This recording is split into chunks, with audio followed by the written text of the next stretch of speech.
Hoje se sabe de maneira muito clara, e o Intercept está aí para confirmar e nunca foi desmentido, que usava-se a prisão provisória como elemento de tortura. Custa-me dizer isto no plenário, mas era instrumento de tortura. E quem defende tortura não pode ter assento na Corte Constitucional. O uso da prisão provisória era com essa finalidade. E isto aparece hoje, ministro Fux, nessas declarações do Intercept. Feitas por gente como Dallagnol, feitas por gente como Moro. Portanto, é preciso que se saiba disto, que o Brasil viveu uma era de trevas no que diz respeito ao processo penal. Quando foi divulgada, em 2016, as tais 10 medidas, fui eu, a voz que se levantou, creio que única no tribunal, sobre a impropriedade dessas 10 medidas. O que eu disse? Tenho a impressão de que estamos vivendo um momento singular. Depois, esses falsos heróis vão encher os cemitérios. A vida continua. Sou mau profeta, presidente. Doutor Alcides. Porque, veja, isso eu falava em 2016 e aconteceu. O resumo da ópera é: você não combate crime cometendo crime. Ninguém pode se achar o ó do Borogodó. Cada um vai ter seu tamanho no final da história. Um pouco mais da modéstia. Calcem as sandálias da humildade. Mesmo sujeito às contingências do convencimento do colegiado nas ações julgadas pela segunda turma e pelo plenário, busquei advertir sobre os descomedimentos de um inovador e criativo modelo de justiça criminal negocial que se alastrava pelo país com os acordos de colaboração premiada. No emaranhado de acordos negociados pela Força Tarefa de Curitiba, podemos afirmar que vimos de tudo, de tudo. Ao apreciar a questão de ordem na PET 7074, em que esta Corte discutia os poderes do relator para homologação dos acordos de colaboração premiada celebrados entre o Ministério Público e integrantes do Grupo JF, meu voto trouxe sérias advertências sobre os abusos cometidos pelo parquê na celebração de tais acordos. Aqueles acordos em que atuava aquela dupla Fernanda Tortman e Miller.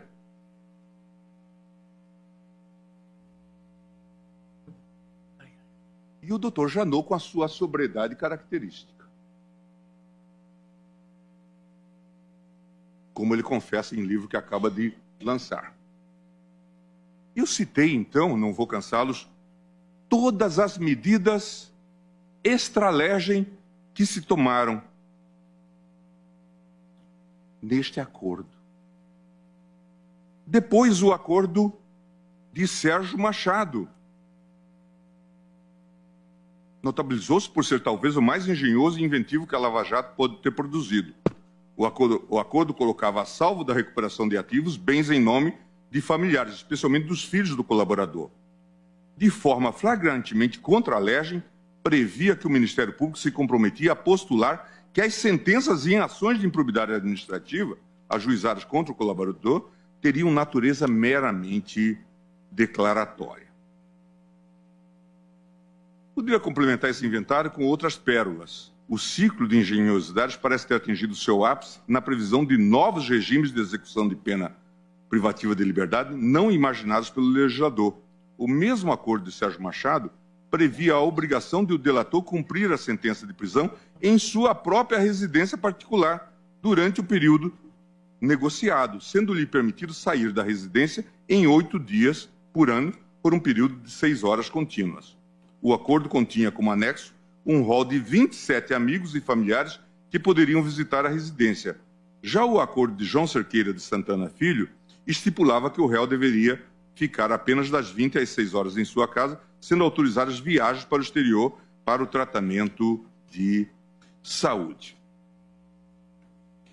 Diante de todas essas constatações, presidente, no julgamento da referida PET, meu voto, mesmo sem deixar de reconhecer os avanços que a operação trouxera para o combate à corrupção no país, externalizei com veemência as minhas recalcitrâncias quanto às verdadeiras finalidades dos membros da Força Tarefa.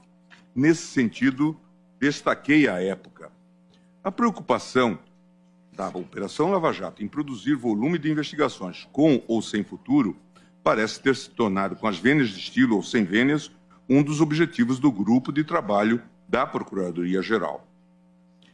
Os objetivos da Lava Jato não são imediatamente políticos. A disputa é por poder entre poderes do Estado. E depois isto está caracterizado nas revelações agora de Intercept. Para além, dizia eu, das vaidades pessoais, está em formação um quadro que permite que o processo penal domine o jogo político. Complementados pelo tapetão eleitoral costurado pela lei da ficha limpa, as investigações de macrocriminalidades das classes políticas e empresarial dão ao Ministério Público o poder de definir os rumos políticos do país. Basta abrir um inquérito sem controle. E agora, quem o diz não sou eu, é Dallagnol, quando diz que imaginava lançar 4 procuradores como candidatos ao Senado. E dizia, pobre do Álvaro, eu vou derrotá-lo. Porque só tem uma vaga e a vaga é minha. Era um sujeito tão vaidoso que dialogava com o espelho, no caso, o telegrama. Contando isso. Veja, o Partido dos Procuradores. Um projeto político. E não sou eu que estou... Mas eu disse isso antes.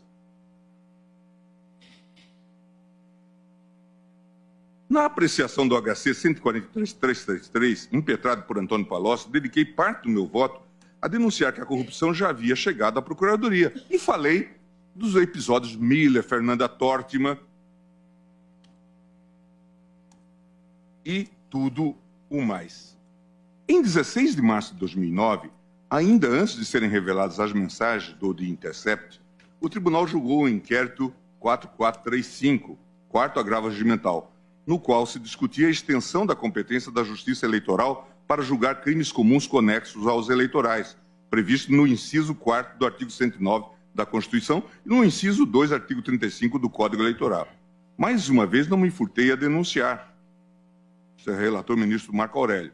Na oportunidade, busquei deixar claro que a tentativa do Ministério Público de mudar a competência da Justiça Eleitoral, a qual permanecia incólume em todas as constituições brasileiras, diga-se de passagem, por amor à verdade, não houve modificação de entendimento nessa matéria.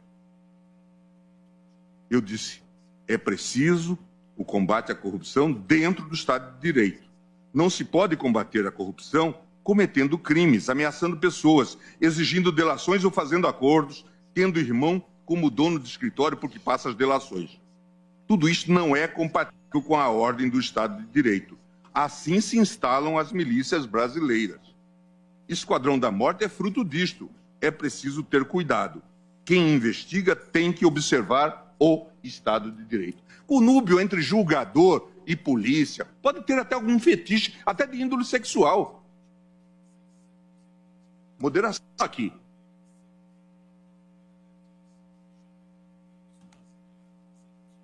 Moderação aqui.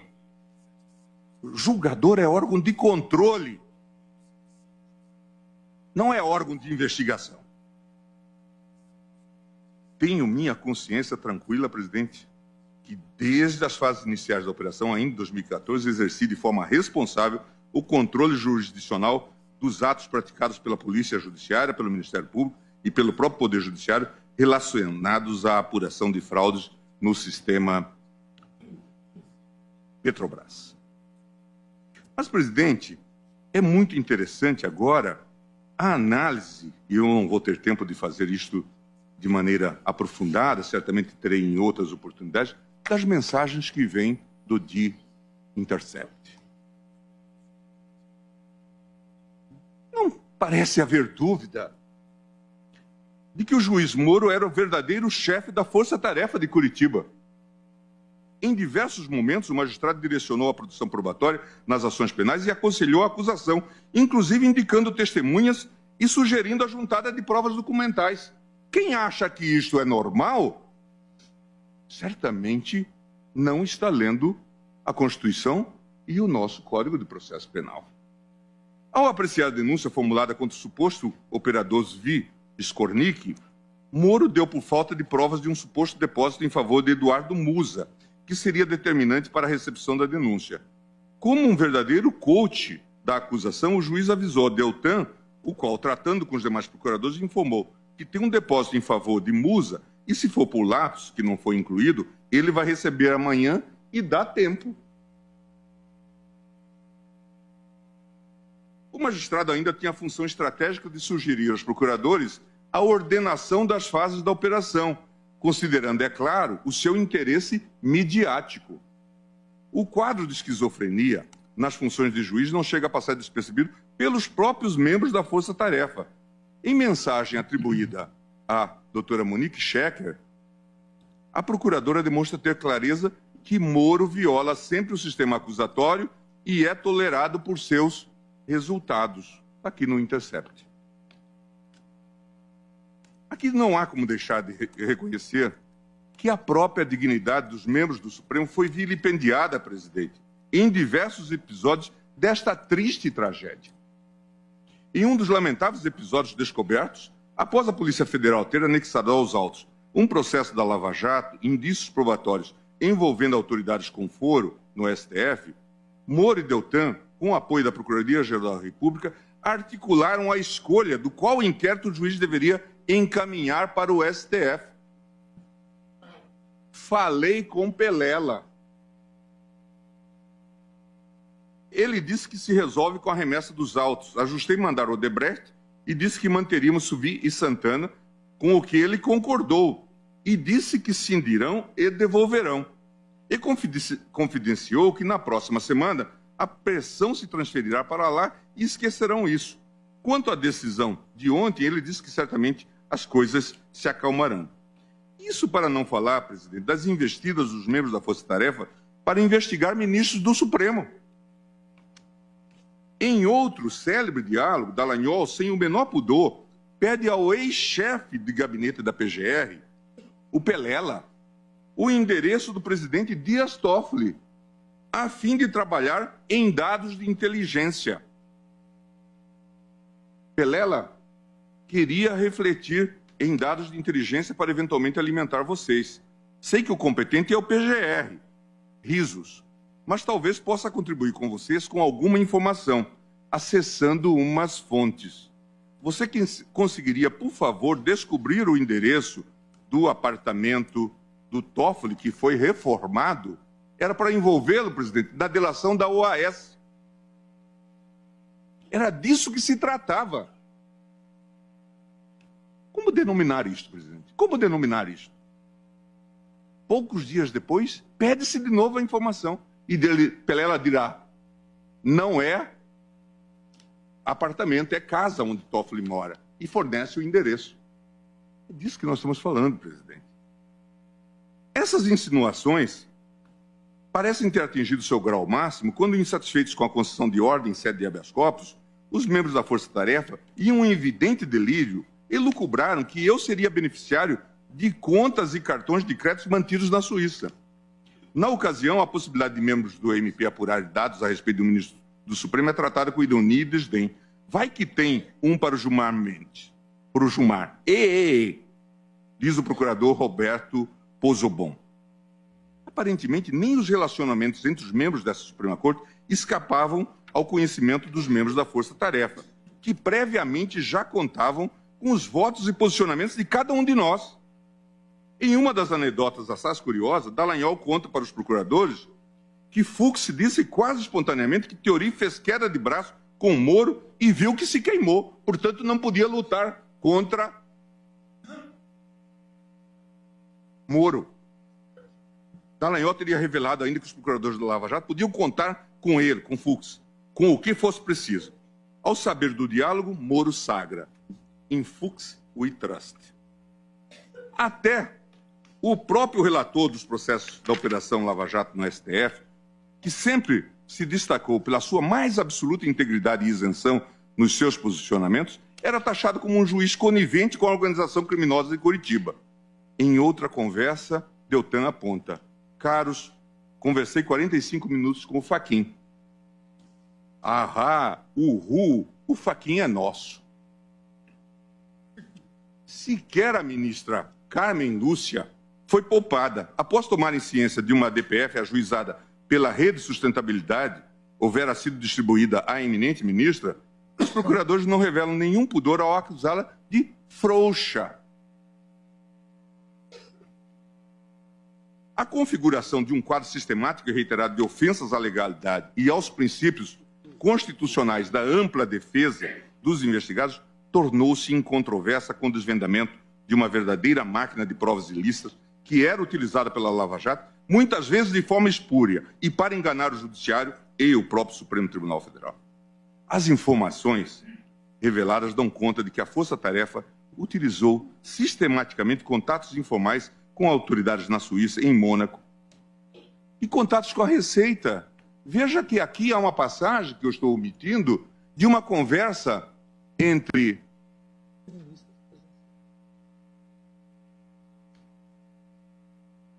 Dallagnol e Roberto Lionel, que depois veio para o COAF, em que ele pede se dava para dar uma olhada informal em dados da Receita relativos a familiares do presidente Lula. Investigação informal. E depois pergunta, será que essa vista de olhos passará ao largo do seu supervisor em Brasília? Portanto, investigação informal na Receita. Não é por acaso, presidente, que hoje os jornais estampam, e vem de novo do Rio de Janeiro essa notícia, de que um fiscal ligado à Lava Jato, supervisor da programação da Lava Jato, foi preso por estar vendendo informações para fiscais, para empresários que estavam sendo achacados. Marco Aurélio da Silva Canal, que estava fazendo investigação, inclusive em relação a mim, na Receita. Veja, certamente a mando desta gente. É ele, gangster no comando de investigação. É disso documentado.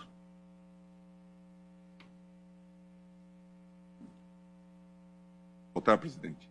Que esses mecanismos obscuros de obtenção de prova foram utilizados em investigações contra réus que tentaram se socorrer com a impetração de habeas corpus no Supremo Tribunal Federal, muitos deles sem êxito. O próprio sistema DROIS da construtora Odebrecht, que é fonte de elementos indiciários utilizados em diversos inquéritos e ações penais da Lava Jato, fora clandestinamente acessado pelos procuradores pelo menos um ano antes da celebração de acordo com os 78 executivos da empreiteira, quando o acesso ao sistema teria sido oficialmente concedido ao MP. É esse o cenário dantesco de violação à legalidade que nos traz até aqui.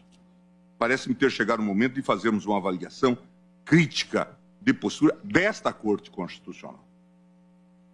E eu realmente tenho muito orgulho de ter, desde o primeiro momento, apontado falhas nesse sistema. Elogiei e elogio e reconheço, de fato, a corrupção tinha atingido níveis preocupantes e é preciso que se combata. Mas eu sempre disse, combater crime sem cometer crimes. E antes nós não sabíamos ainda da investigação relativa à Fundação Dallagnol, que teria um fundo de 2,2 bi. Nós não sabíamos. E 1,2 bi iria para o doutor Carvalhosa, para os clientes do doutor Carvalhosa. Sob que razão? O ministro Alexandre, na decisão que tomou, na ADPF, corajosamente proposta pela doutora Raquel Dodge, apontou a ilegalidade desse acordo e reverteu esse dinheiro para as finalidades públicas. Então, presidente, é muito sério que se debata esse tema com a profundidade. Que todos nós saibamos do que se está falando. O que se sabe hoje já é muito grave. E não se sabe tudo. Me dizia o cineasta Zé Padilha que só se divulgou 1% de tudo aquilo que se acumulou. Portanto, ainda há muitas novidades em torno dessa temática. Mas tudo o que há é chocante e, de fato, altamente comprometedor para aquilo que se chama uma investigação isenta.